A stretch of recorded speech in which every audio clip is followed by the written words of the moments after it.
Hi, everyone. Thank you so much for joining us for our webinar, where we are going to be speaking to women in present-day South Africa and their lived experiences. We have an excellent panel today of young trailblazers. You forgive me if I overuse the word trailblazers. I love it, and it just makes so much sense. If this is your first time joining, we have these webinars on a monthly basis.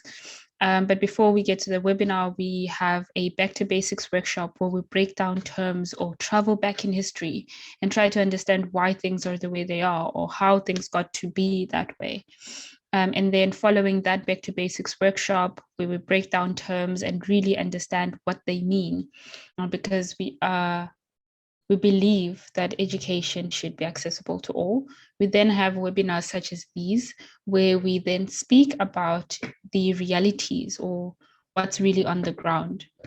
For instance, for August month, the Back to Basics workshop was centered around women in history and the origins of Women's Month in South Africa. And the webinar today, where we are all present, we're speaking about women in present-day South Africa and just wanting to hear their experiences. I'm Michelle, and I'm going to be the host of this discussion, and I'm very, very excited to be joined by Pétra de Beer, Sairusha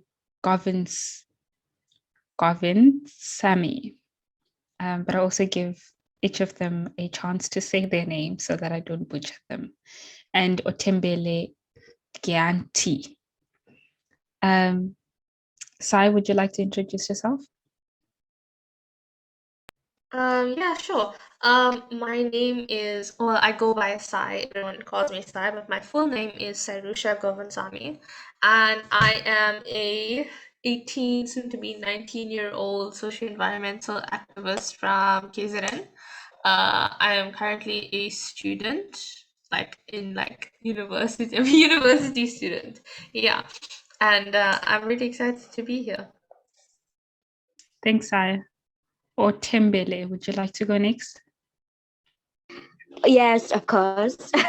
So I'm going to start off my introduction by saying hi. So my name is Othembele Dyantyi. I am 13 years old. I'm an intersectional activist aspiring to inspire people, both regionally and globally, to transition to a more sustainable and eco-friendly living through poetic and moving words. Love it. Pétra, would you like to go next? Yeah, sure. Hi, I'm Pétra Beer. I'm a 17-year-old socio-environmental activist. I'm currently in grade 11. I'm an African Climate Ambassador, and I also work as part of the partnerships teams at Climate Cardinals, and I'm really excited to be here. Awesome. I am very excited to be speaking with trailblazers such as yourselves. I did ask for forgiveness because I will be using that word a lot. So if you don't like it, I'm sorry. But yeah, I guess to kick us off, I am very interested to hear about each of your individual stories. So Otesh, how did you get into activism?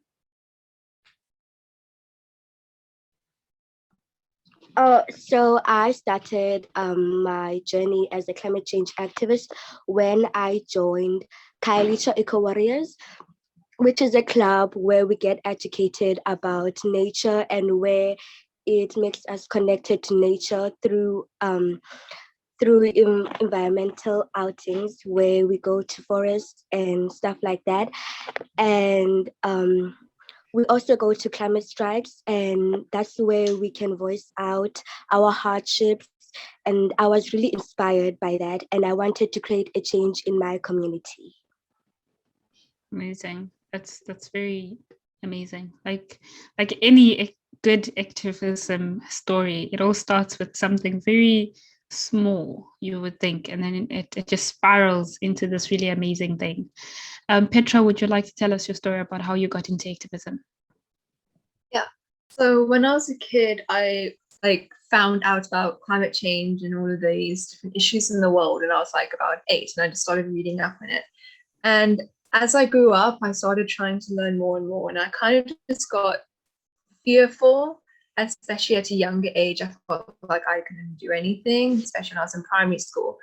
And I kind of like got to high school, and I started like helping out in like my school projects, school community work, just like things around me, but I never felt like I was making a change. And then when lockdown hit and COVID happened, I decided that because I'd been so full of anxiety, like I was scared to kind of take the step and do activism and go and be part of the space, that when lockdown hits, I decided that I'm not going to be scared anymore. I am just going to go for it. I'm going to jump in. And that's when I just started reaching out to different organizations and just try to see where can I find my place and where I can find my voice. And then I started working with like ACA and other groups just to try to be part of the movement. And since then, I've just been doing my best.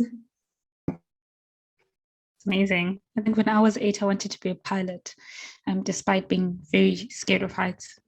But that is a very incredible story. And we are so grateful that you found a very good place and space with us as ACA. Sai, can you please tell us your story about how you got into activism? Sure. It's actually a bit of a long story. So my passion and my interest lies within animals and wildlife, and I'm a veterinary student. So I've always been like interested in conservation and animal welfare and stuff. And once I connected the dots that conservation and is directly linked to climate change and climate crisis, I knew that I like wanted to be involved in that as well, because you can't have one without the other. Like you can't preserve any animal or any species, including humans, if we do not address what's putting them under threat in the first place. So I've always wanted to like be involved in the space, climate justice space, but I never really had an outlet or an opportunity to do so. And then I found the ACA, I think it was in 2020, and yeah, I joined then. Unfortunately, I did join like when COVID started to emerge in South Africa. So I haven't been to one of those I haven't been to any marches or any in-person meetings. But I do think that I have like contributed as much as I could. And I'm looking forward to one day attending a big event like that. So yeah. It's amazing. You guys all have really incredible stories. I always say when I grow up, I want to be like this person. But now I feel like when I grow up, I want to be like all three of you. And I'm sure it's possible, right? And I guess the next thing that I'm interested to know, maybe let's start with the positives. Like, how do you feel in terms of existing in South Africa in a society such as ours, maybe looking to leadership and maybe your future? What are some of the positive aspects that make you just go, I'm going to do that because I can? I'll start with Pétra.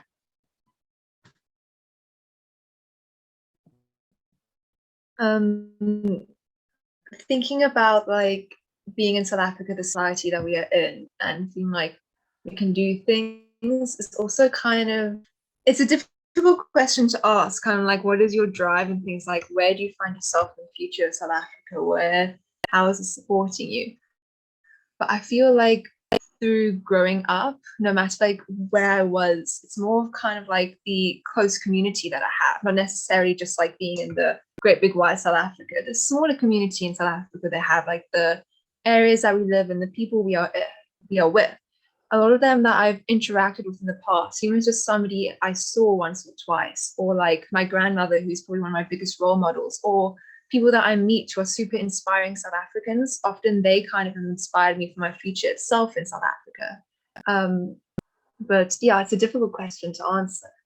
I feel like a lot of my drive kind of just comes from my own ambitions as well, and those people I've met. I really feel like it's more of the fact that at least where I'm from in South Africa, it's very much a community-based culture. Very much we're helping each other and we are with one another and working together. And because of that, I've often felt like I've had a secure place with them within my community. And with that, I've had a strong back and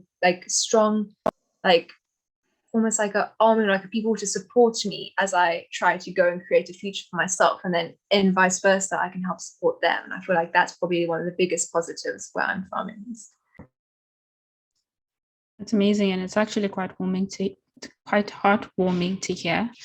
Othembele?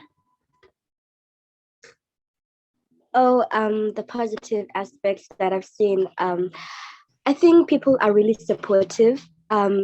We Climate Girls, so it's a group where we kind of like spread awareness in our school, Yomelela Public Primary School, and the learners there are supportive, the teachers there are supportive, and the mamas and the caretakers really hear our story and listen to us well. So it's really a positive aspect, and it makes us strive forward, and it makes me want to continue being a climate change activist. Yeah. Amazing. Sai? I think I actually echo the sentiment of what both Petra and Othembele said. I get, because honestly, it's not easy to care so deeply about such a grave situation, an issue that has such gravity. It's not really easy. It's very draining, and the one of the things that keep you going is the people around you, and to be working with such passionate people, and that the amount of people that I've gotten to know exclusively through this space is been amazing. And it's really nice to know that, hey, you're not the only person that thinks like this. There's people who are willing to stand behind you and support you. So yeah. Amazing. And maybe also just maybe a follow-up on that. How do you view the weights that society might place on women, if it does apply to you? Because oftentimes, especially if you maybe come from an environment that doesn't see gender, then you're likely going to just flourish and step into the world and take up space. But often in a country such as ours, which is deeply unequal, you find that women are often reminded that they're women. And so how do you deal with the weight of just constantly being reminded that you are a woman? Otesh? So my answer is really gonna be different because I've generally been supported by my dad, and my mother is also supportive of this. And I realized that not everyone is gonna be supported the same way that I have been supported. And yeah. Sure. Pétra? I feel like I have some of the same sentiments because I do come from quite a strong female family within my mother and my grandmother. And a lot of I feel like I'll mention my grandma once or twice because she's probably the strongest person I know, but she's been my role model my entire life. And every time that I felt like I couldn't do something, I've had her and my mom to be like, you know what, you can. However, within society itself, I've often, because I really want to go into STEM or physics, and I really want you to do research, but it's such a male-dominated field. And when I reach out to people, you speak to people my age, it's often like, oh, you want to go do that. The amount of times I've been told maybe I should choose a better career path, or I should maybe not doing these things because I won't have time for when I have kids one day, or you may not be smart enough for that, so you're not exactly the right sort of person to do certain things, like even if it's as an activist sometimes, because I'm I'm expected to not be strong enough to sometimes stand up for what I believe in and society, like with people, other parts of society that I've interacted with. So to be able to deal with some of these weights of feeling like I can't do these things based off of who I'm looking at, to often just try to make sure that those who do support me, my friends, my family, talk to them about it, just make sure that I myself have a support system that can constantly back me and keep me going, even when it feels like I can't do something because society's convinced me that I can't do something. And again, it's like a support system's like the most important thing we can have. Yeah. And I just maybe want to speak on that a little bit, that you should definitely, and I'm not just speaking to Pétra now, I'm speaking to every other person who's on the call. You want to pursue a career that you feel very strongly about, especially if it is in STEM, go ahead and do it.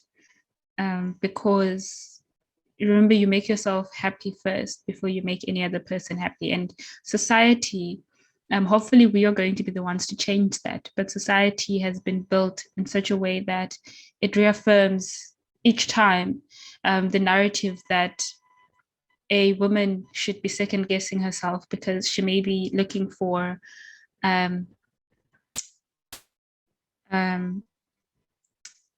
there's a word that has escaped me, but is looking for sort of like permission to go into these things. And unfortunately, society isn't going to give you that permission.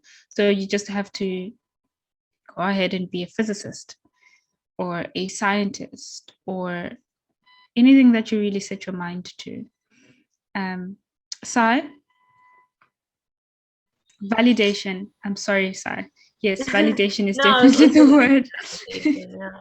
I think in many ways, I'm still, trying to deal with certain things and trying to cope with different factors that impact me as a woman. And like, oftentimes I will have these ideas and these ambitions, and then I have to take a step back and remind myself that unfortunately the country I live in, the world I live in, was not built for women.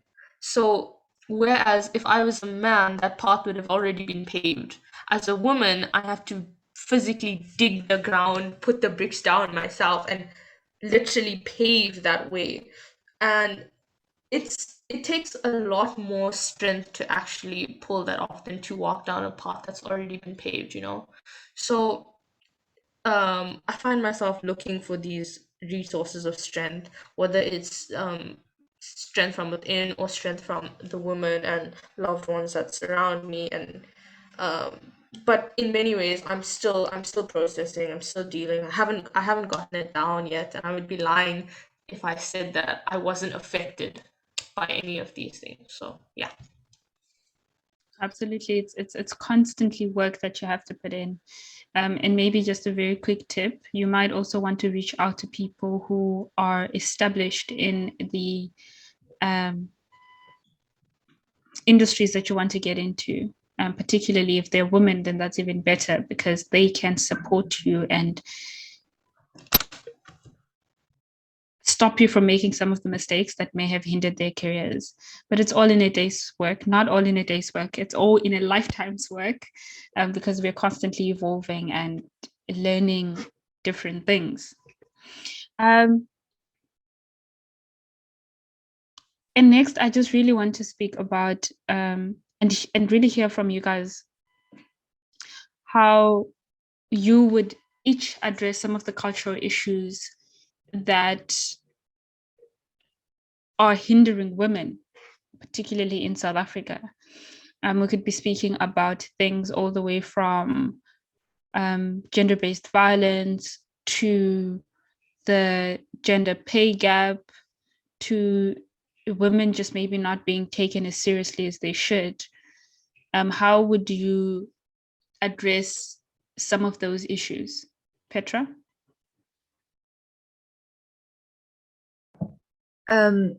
It's a big question.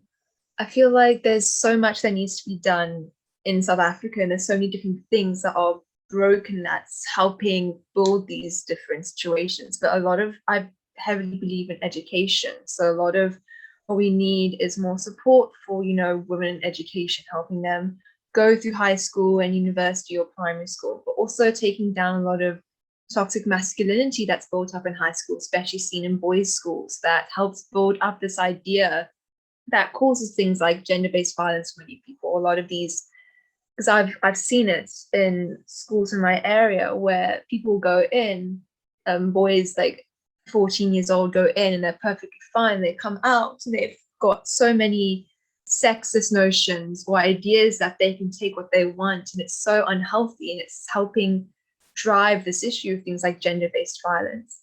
There needs to be more change in government. I cannot say exactly what that should be. I don't have a definite answer, of course. And there should be better regulations for safety in South Africa, better ways to help women get out of difficult situations, because often I feel like it's hard if you are stuck in a situation to find the right way out. Or a more like, I know on, I think it was either June or July 3rd, I cannot remember, tell the difference between June or July, when the gender-based violence bill was passed in government. Why was that only passed in 2021? Why not earlier? And why isn't it stronger? Why isn't there more, pressure from government to help keep women safe in this country? So there's so many different issues and factors that need to be taken into account for when trying to drive change, that it's because it's such a big issue that we need to try to find many small things that we can constantly do in all these different private, public, governmental sectors that can, over the course of time, drive change that can get better and better and build a better society for us as women to live in.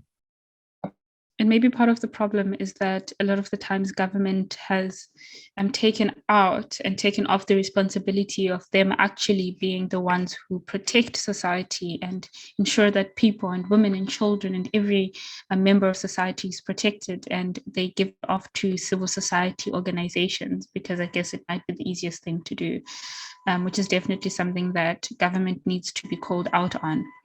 Because again, it's quite shocking that that would only be passed so recently. Like, have we been living under a rock this whole time? But Othembele, I would also like to hear what you would do or how you would address some of the cultural issues that are constantly affecting women in this country.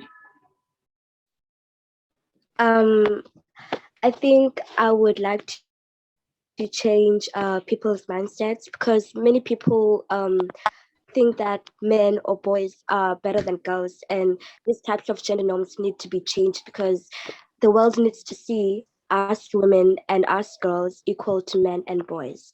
And I think changing that would also be, it would give a big impact even when things about spreading knowledge about the climate and being taken seriously. Thanks, Othembele. And that's something that we keep seeing in African countries and maybe also third world countries, that there is this idea that girls are less simply because they are girls, which is quite worrisome. But Sai, I would also want to hear how you would address the cultural issues that affect women and maybe even yourself. Well, I think in terms of culture, obviously I can only speak on behalf of myself and what I've experienced in living through my culture. I'm a South African Indian, and I think what's very prevalent in brown households is there are very defined roles, like extremely defined roles for men and women, and you cannot cross those lines. These lines are drawn, and you cannot cross them because of, oh, what would the aunties say? What would the uncle say? What would everyone else say? It's a very toxic thing that exists in the brown community. This whole notion of shame. Oh, you can't dress like this. What would they say? Oh, you can't do this certain job. You can't go here.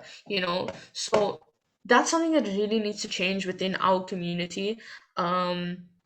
And I think that it's very difficult because this comes from olden day thinking. Like, um, in India, when a bride is getting married, they would charge her family dowry. So one of the systems that they have is that the groom's family has to be paid the bride's worth, like the bride's weight worth of gold. So they will physically take her in front of everyone in the public, put her on a scale, and see how much she weighs, and then that's what they would have to give. Today, the dowry system is illegal, but there are still some people who practice it, and it's led to a lot of femicide in India. I'm going off on a tangent here, but basically, when a baby is born, if she's a girl, she would immediately be killed, you know. And it's olden day thinking that's kind of trickled down, and I think that although it's very difficult to change, there are people who are like waking up to it, and especially the younger generation. And to our parents, we would also like explain to them that, okay, this is how you thought things worked, but that's not how it actually should be, you know, because they also have a lot of their own trauma that they carry on with them.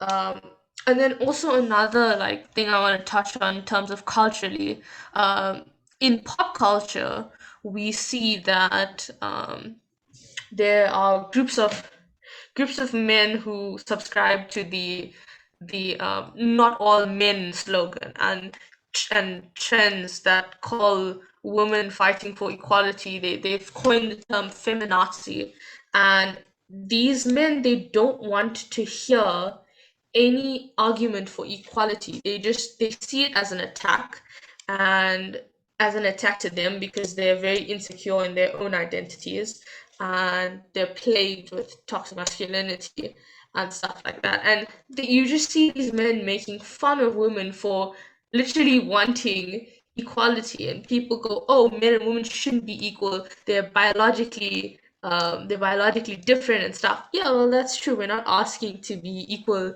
in physical strength. We're just saying that we don't want to get murdered when we walk on the street, you know? So I think that's something that really needs to be changed. It's very crucial that we are able to abolish this way of thinking, because it will be very hard to progress without that. So yeah.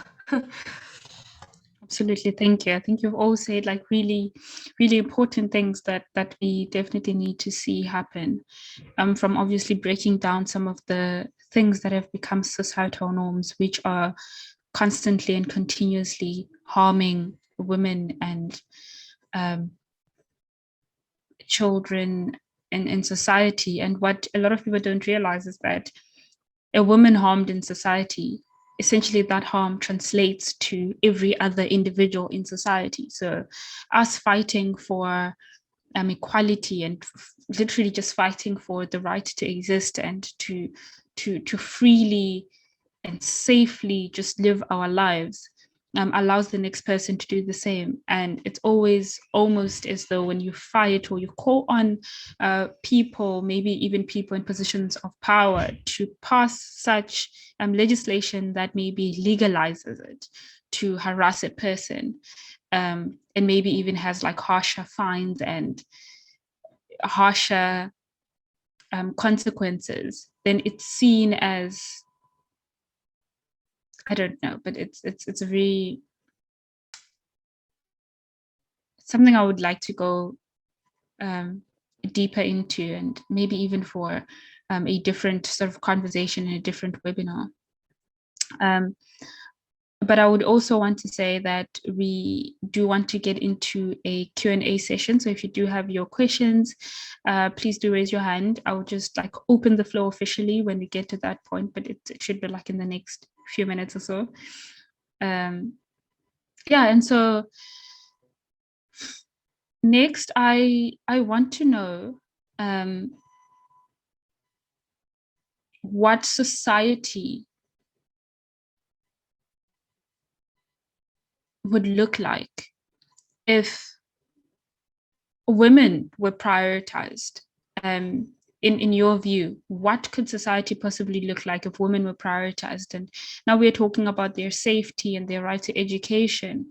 And maybe I should just say there that it's actually been seen that if a woman is empowered, if we have more girls who go on to complete their education and are empowered and take up all of these roles, that positively affects economies of countries. So it's not just an individual thing. It's not, oh, but women. It's also, oh, but women because countries, or women because, So what would society look like, apart from what I've just mentioned? What would it look like if women were prioritized? Othembele?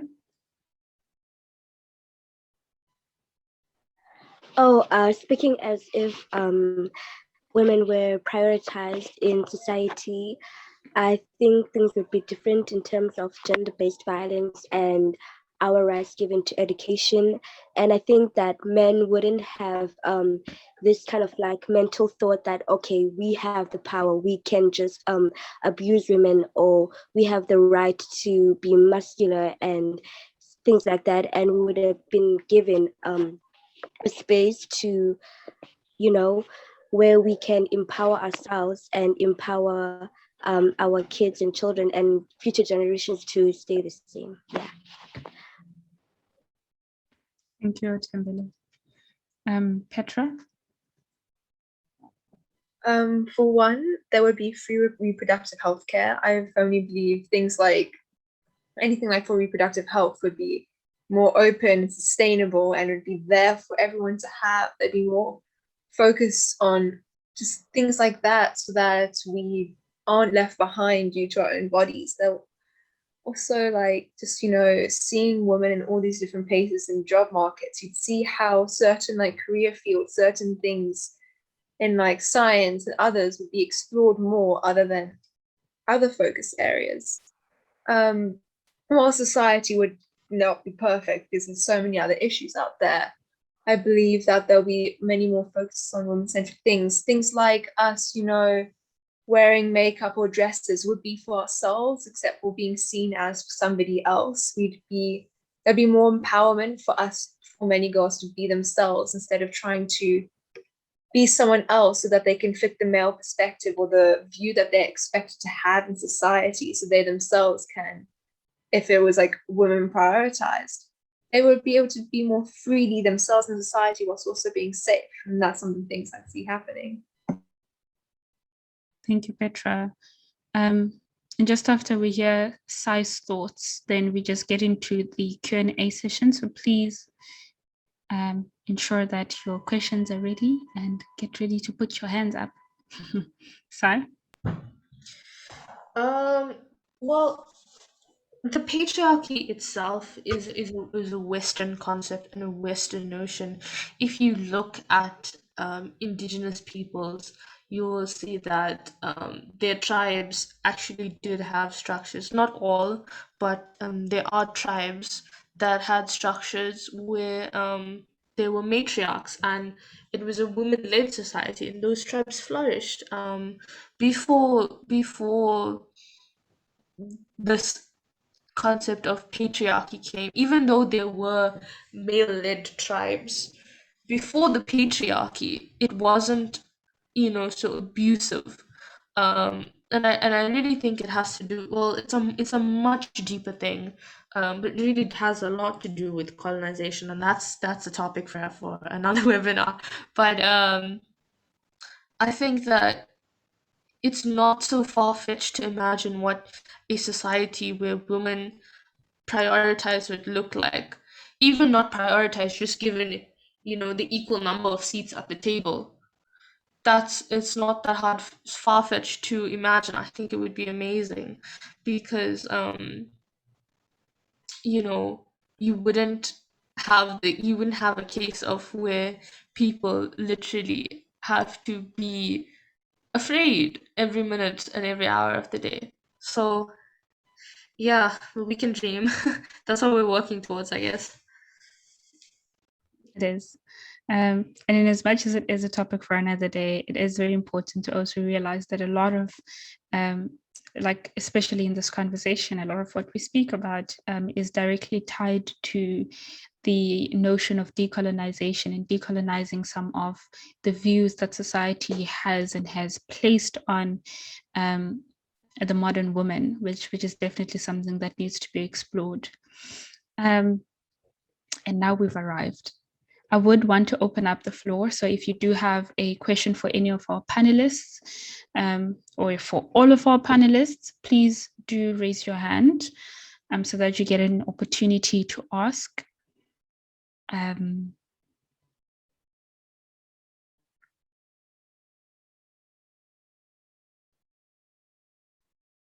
There's no such thing as a stupid question, by the way, everyone. It's an open space. Feel free and feel safe. I think if I could start it off, maybe then. My question would be directed maybe directly to Othembele. And it's one that I've been thinking about is, as a young woman, as a young girl in the activism space, you know, it can be social or it can be environmental activism or economic activism, but how do you find the way that people interact with you?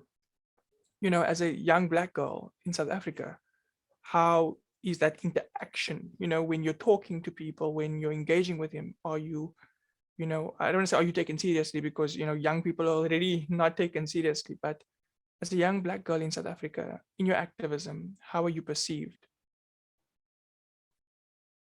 Well, Gabriel, I think it depends maybe on the type of person that I'm talking to, because you find maybe in such conferences, they expect maybe somebody who's older and who's gonna have, you know, a broader vocab of these climate change things.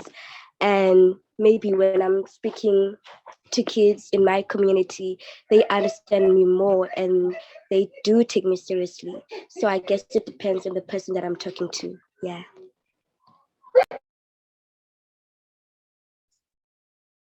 Thanks for that, Atish. Petrus? Hi, good evening, everyone. Just to follow up on Gabriel's question, because I was thinking the same thing. I just want to ask all the panelists, what are some of the things that you've noticed being young women and girls in these activism spaces? What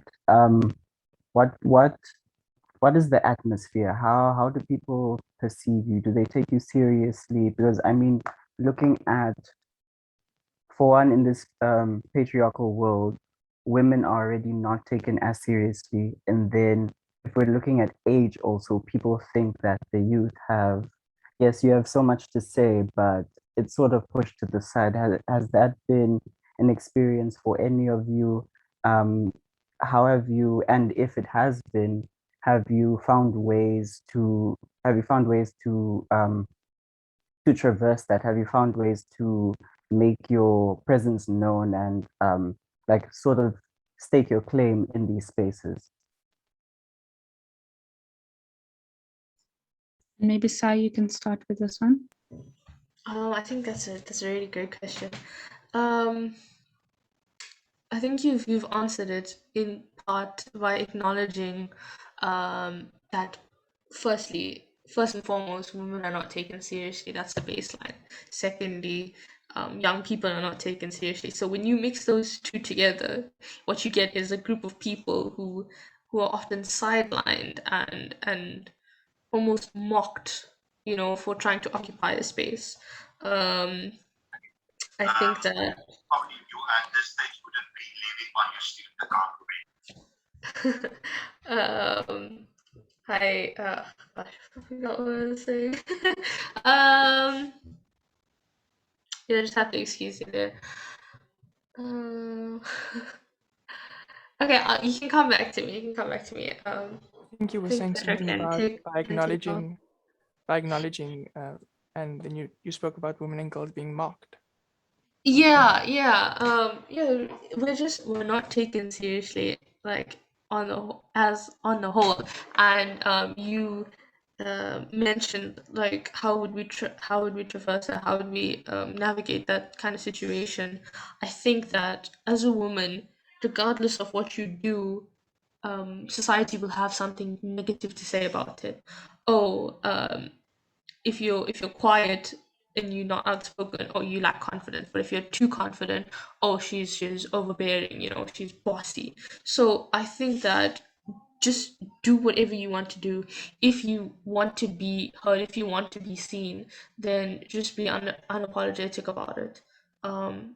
well, at least that's what helped me, because once I came to the realization that it really doesn't matter what I'm doing, there is no way to please a patriarchal society except subscribe to their norms and their standards, and that's not something I'm prepared to do. So yeah. Thanks, Sai. Petra, very interested to hear your thoughts on this as well. Yeah, I definitely share the same sentiments as Sai, because like being a young woman, people often don't like listen to your voice, or sometimes they let you talk, but they won't actually listen to what you're saying because they immediately disregard what you're saying before you open your mouth.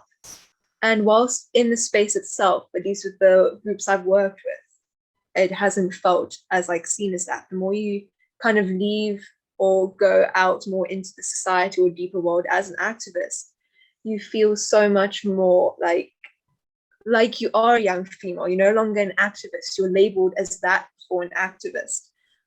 So very much kind of what I found, as I'm quite an anxious person sometimes, but I've decided like I know that I believe in myself, or I've forced myself to believe myself. Look in the mirror and you make yourself be heard, or you look them in the eyes and make them listen to you. And it's difficult to find ways to do that. It's kind of like building your own presence. Who are you as a person? How can you get them to listen to what you're saying? And kind of by almost commandeering the space, or like really setting your boundaries and being like, listen to me now, you can kind of almost get them to listen to you. Once they start listening, they can't always stop, because, well, as we are young women, we know what we're saying sometimes, and we believe in ourselves, and we can do this. And it's very much kind of like, so forcing others to listen to you, if that makes sense, which is like not the best word to use, but I don't know how else to put it. Thanks, Petra, and thanks, everyone. I can't add or deduct from what you've said. So I am going to ask if we have more questions from the floor. The floor is still open for a little bit longer. If you have any questions for our panelists, please do either raise your hand or pop it in the chat, and then we will read it out.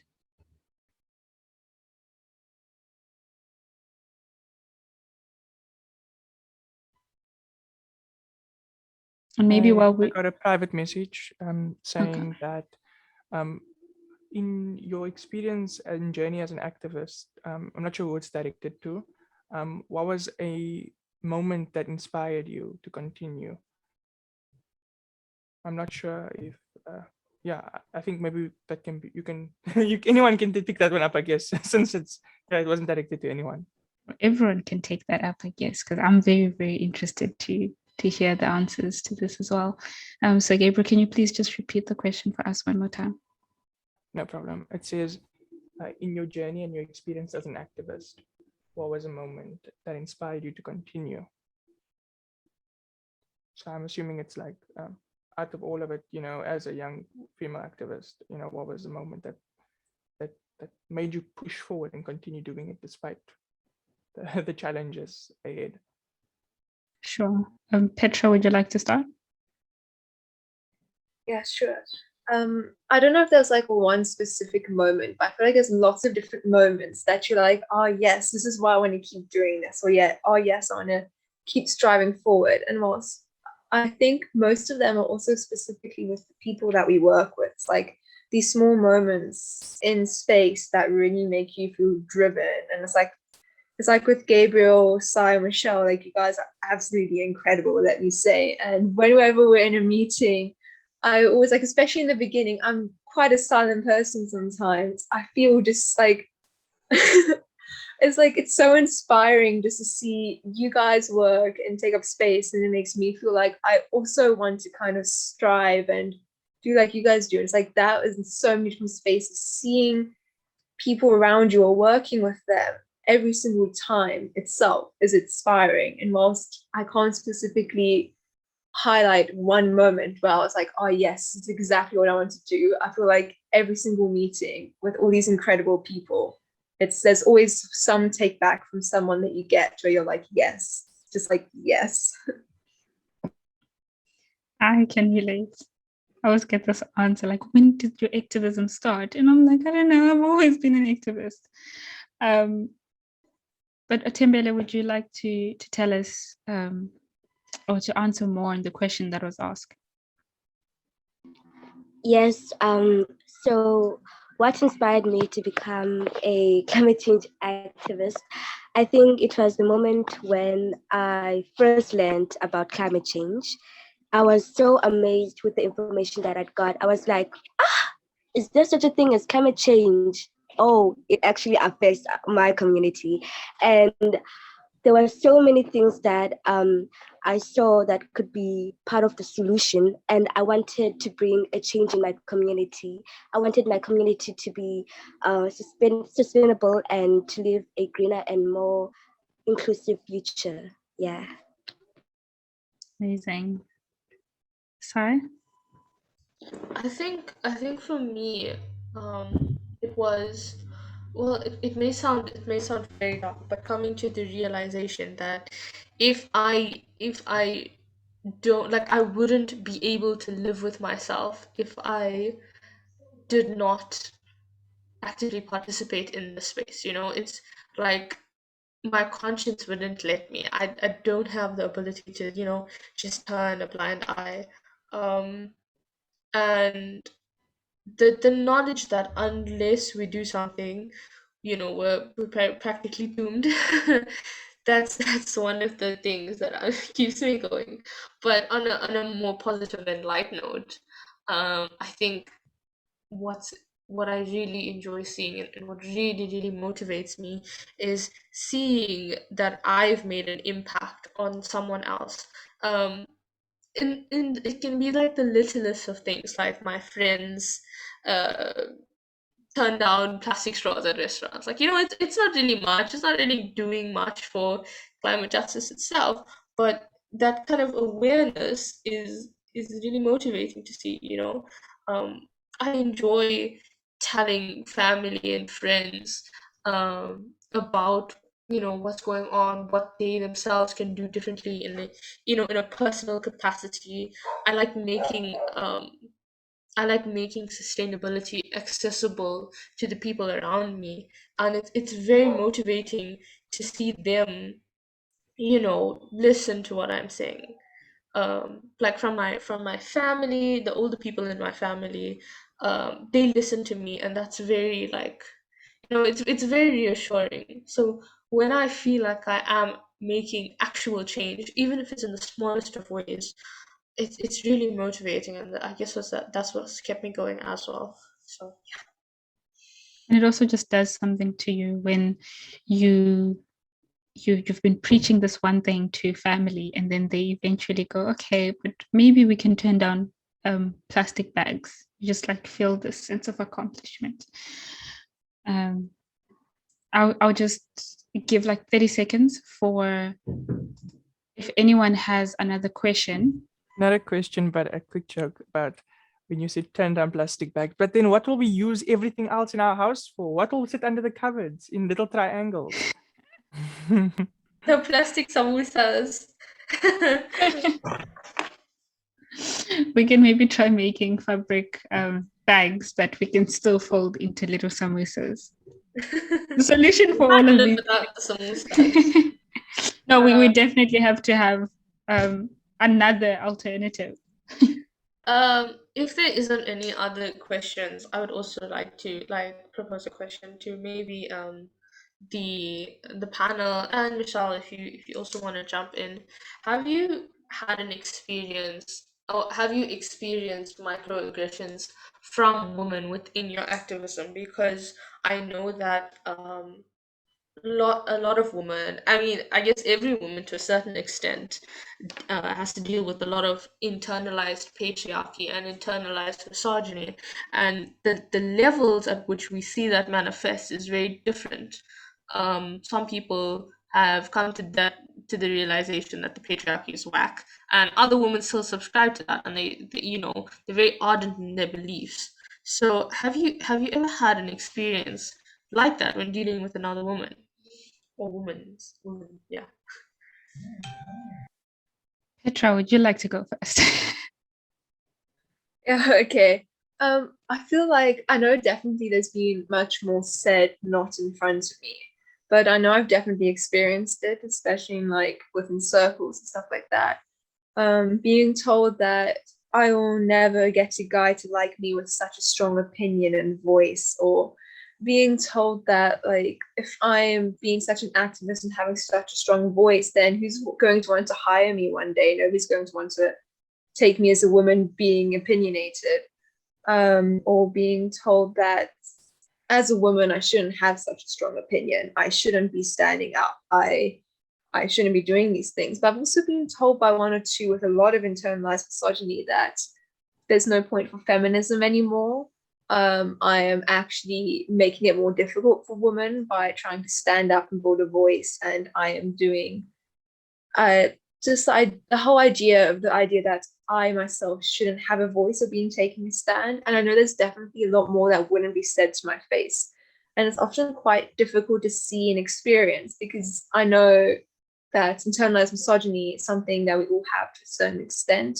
Like the patriarchy, it's affected us, and sometimes we don't always notice it. Like growing up, I refused to like the color pink because I thought it would be too girly, and I didn't want to like be like that. And that's like one really small example. And I know there's bigger ones that I have, but I don't feel like sharing.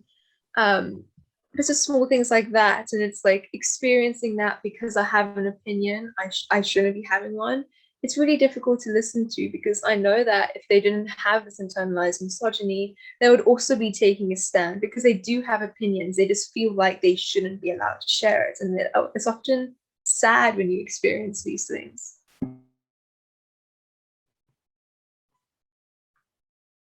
Othembele, I don't want to comment and take away from all the good things that have been said. Othembele. Oh, I'll actually pass on that question because I don't think I've experienced something like that. All right, no problem. And I guess now it falls to me. So my question would be probably twofold. So I have felt like I shouldn't, I've been made to feel like I shouldn't be in the space by virtue of A, being a woman, and B, being a Black woman. And it's definitely something that we need to learn to move past, but not just moving past it because it's going to happen again, right? But to like address it and actually speak about it. Because often people would say things and maybe it's in a joking manner, or it's and I've always thought like there's a little bit of truth behind every joke. Obviously, given the person who's saying it and who they're directing it to, but it's definitely something. I mean, you get things being said like, why do you care about climate change? You're a Black person.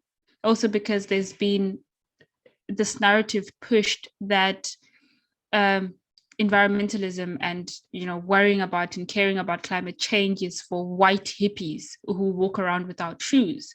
And we're like, and I'm like, why would you say that? I mean, like, where did that come from? But also it's because it's this narrative that has been pushed by mainstream media, and a lot of the people who would say something like that are people who, and particularly women, who might even feel a certain way because maybe there's lack of representation, but because the movement has been recorded from like one type of perspective, which is very, very problematic, but also very harmful. Like I often see that when the word underrepresented and indigenous peoples, it's even worse when it's together, like underrepresented indigenous peoples. It's like, underrepresented in which spaces? Because as I know it, indigenous peoples and Black people have been people who champion sustainability, and maybe not as we know it through mainstream media, but through their ways of life. Like I will always give this example, like my late grandmother, she would make these beautiful sitting mats using plastic bags. And it's something that I watched her do, and that was amongst many other things. Like you would know that you don't throw away plastic bags because they have a use, or she would make her own pots, or all the little small things that are being blown into this big proportion because someone in mainstream media, which is often communicated using a certain kind of lens, and it's like, but it's not accurate, and I feel like a lot of what happens and a lot of the feelings and the microaggressions that are put toward a person are mainly because that person might not necessarily know better, but also because they've learned all of these things because they've just decided this is how this space is supposed to look. I mean, it's 2021 and we still fight for diversity and inclusion because people have just decided this is like a certain people's club, and we're like, but we are champions of sustainability, So I hope that answers it.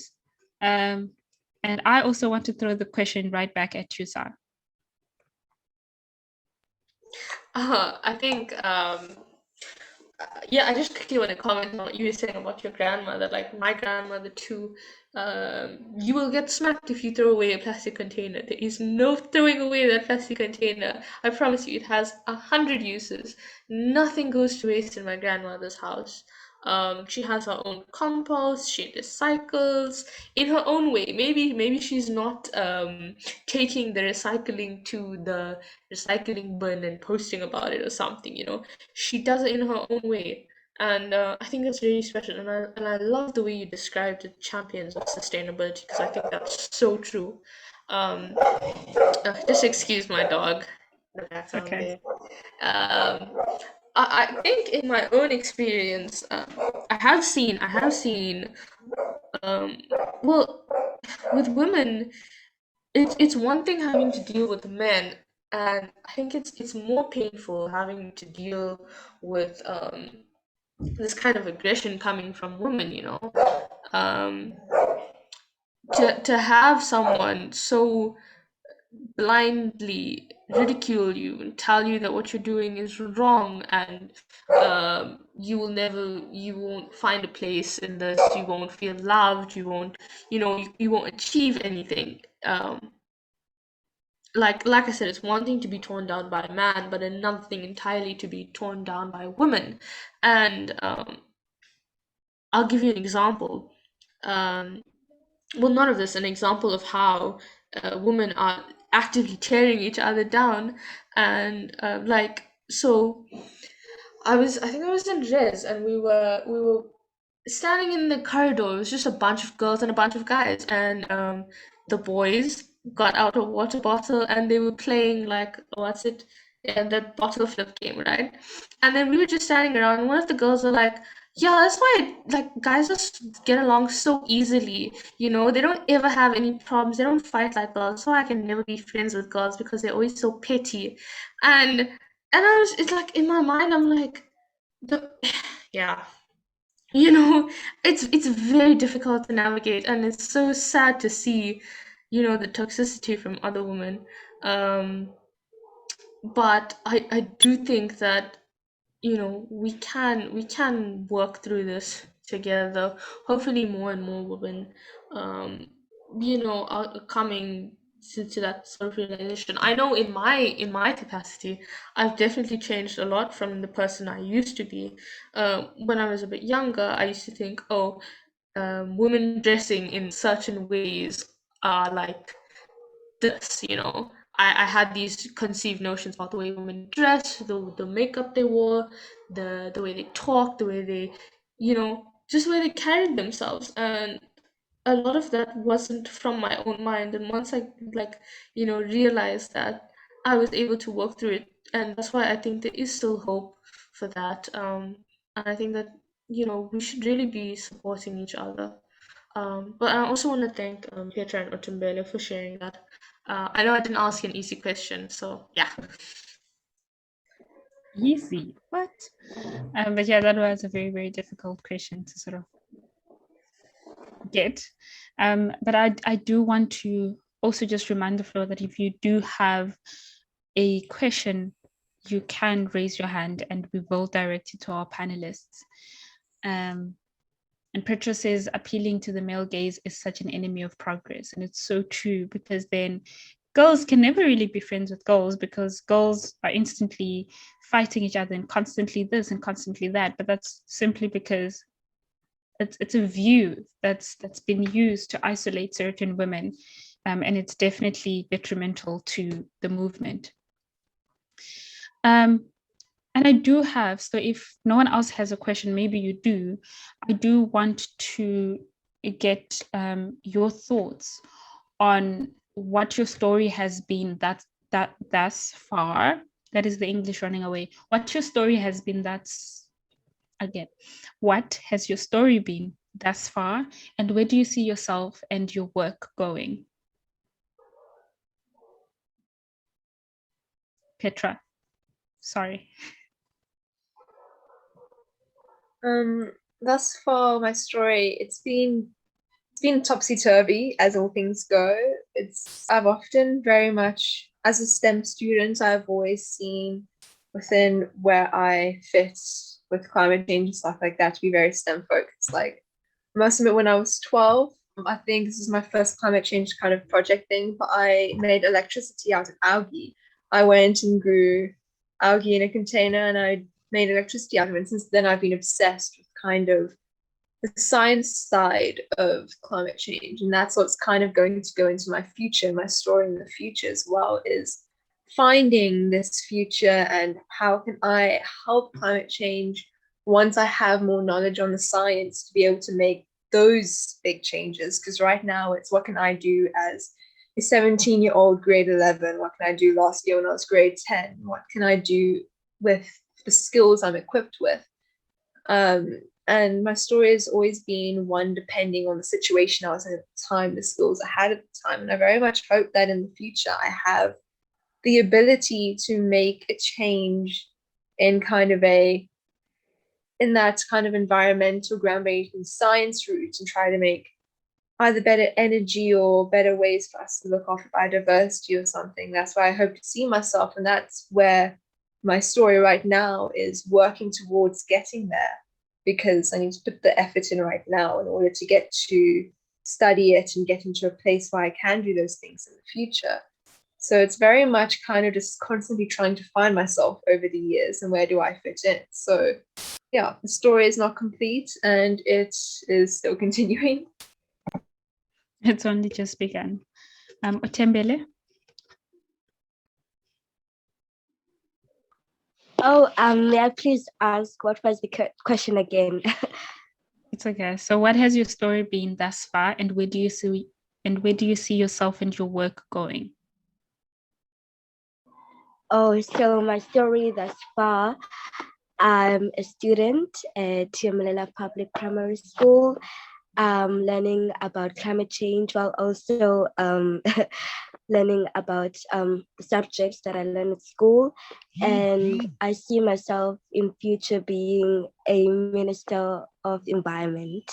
Yeah, I think that's the goal that I'm headed for. And I want to write poems that educate about the environment. Amazing. We're going to have a Minister of Environment who uses poetry to reach people. That's beautiful. Sai? My story thus far has been about a little brown girl trying to find her way in the world. The story is still writing itself, and where I see myself in the future. Well, I envision a future where there won't be a need for activism as such, and you know, I like I said, my passion lies with animals and in conservation, which is why I took the route of studying veterinary medicine, because that's where I want to be involved one day. And so it's very multifaceted when you look at climate change and all its effects, but I do think that climate change is caused by people, albeit people who that 1% of the population with all the money and all the power causing climate change, and people who are not, having anything to do with it are feeling the effects, right? But moreover, we have these animals and wildlife who have absolutely nothing to do with it. I mean, you don't see like a cheetah using a plastic bag or using electricity, My point is, like, they have nothing to do with it, but they are the ones who are actually suffering the most. And that's one of the reasons why I'm so passionate about it, and that's where I see myself one day. So yeah. Thank you. And thank you so much to you guys. Before I ask for each of you to give me some of your closing remarks, so maybe think about this. What is that one thing that you want to say to women who might be watching, listening, and the people who will maybe see you and see a role model? So maybe I'm going to give you some time to just think about that. What are some of the things that you would want to say, and what are some of the closing remarks you have for them? And while our panelists think on that, I would like to ask Chelsea if you've got anything to ask or say, and then also Sis Chloe and Tembi and Natasha and Happy.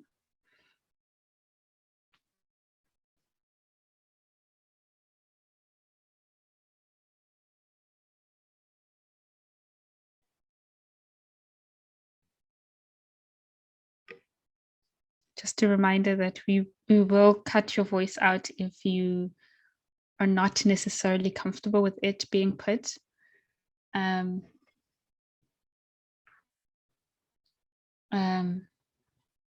Yeah, so I'm not necessarily picking on anyone. I'm just wondering if you've got anything going on, if you've got any thoughts that you'd like to share with us. And Chelsea says, just want to say thank you to everyone here today, especially the panelists. Absolutely.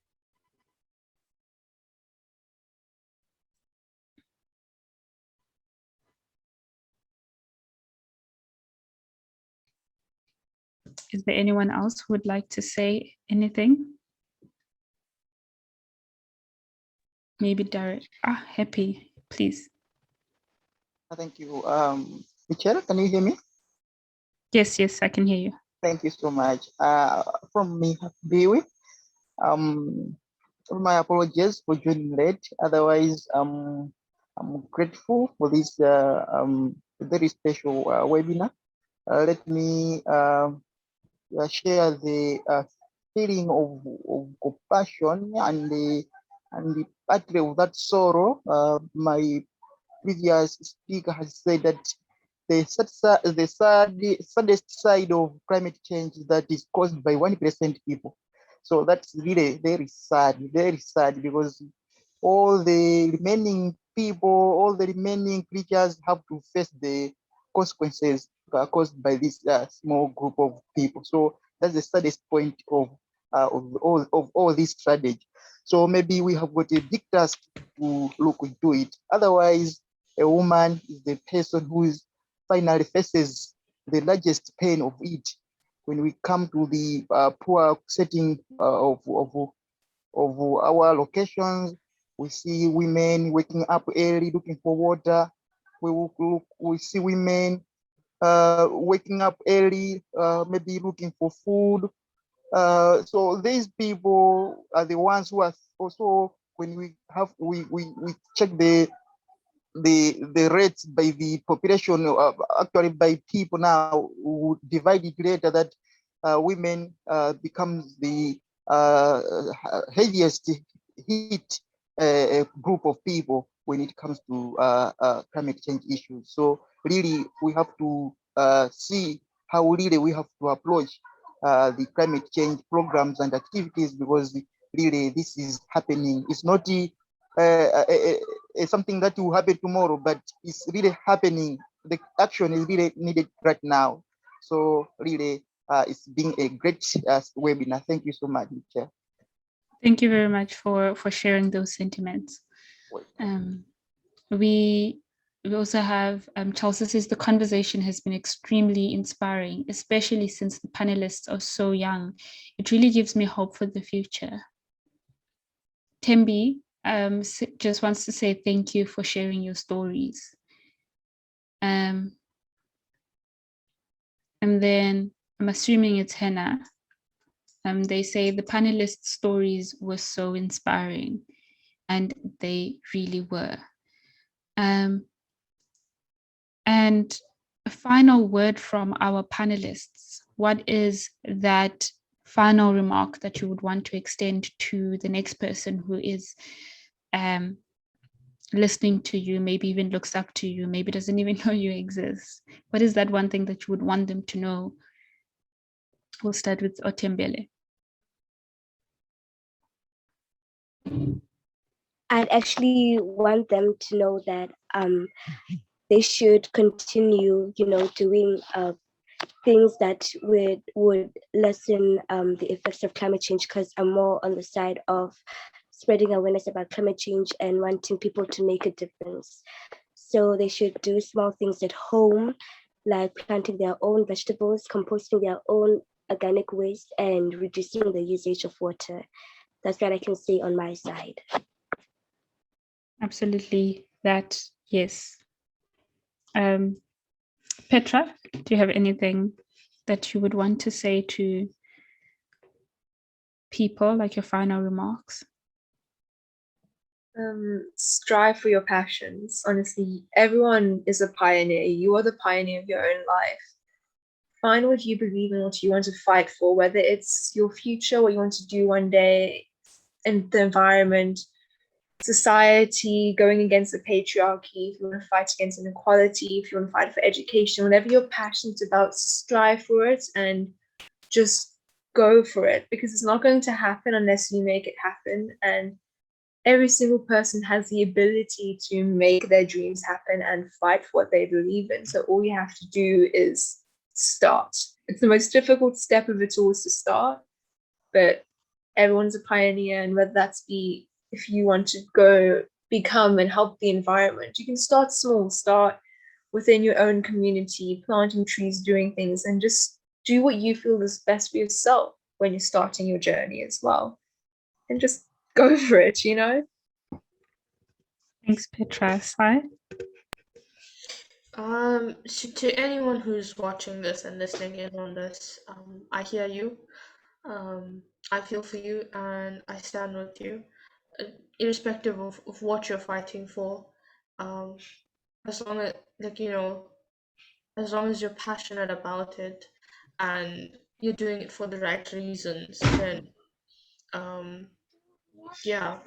And I also want to extend my gratitude to everyone who's here in this meeting, especially panelists, for opening up.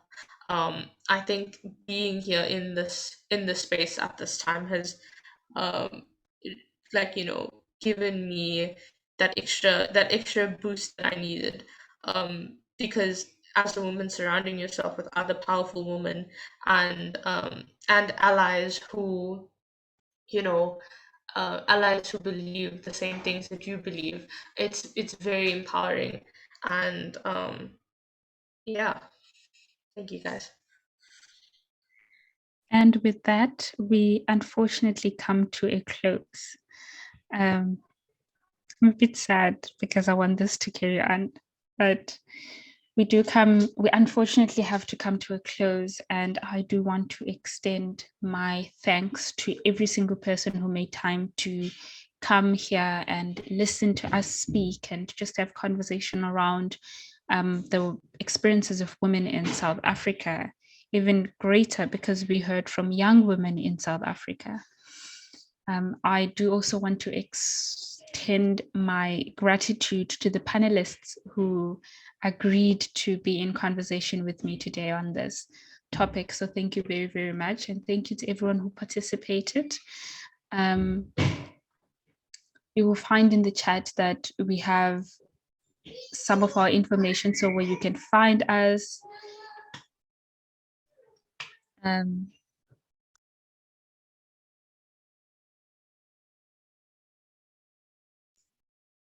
In the chat, you'll find where you can find us. So we've got our email address and our social media handles. And then you'll also see there's a link to reference our previous Back to Basics workshops that go on our YouTube channel. It is the African Climate Alliance. And there's also a link that will take you there. And then remember, the Back to Basics workshops normally happen once a month, followed by a webinar such as this one, where we really try to mirror the reality between what we would have learned in our workshop and the realities that are on the ground.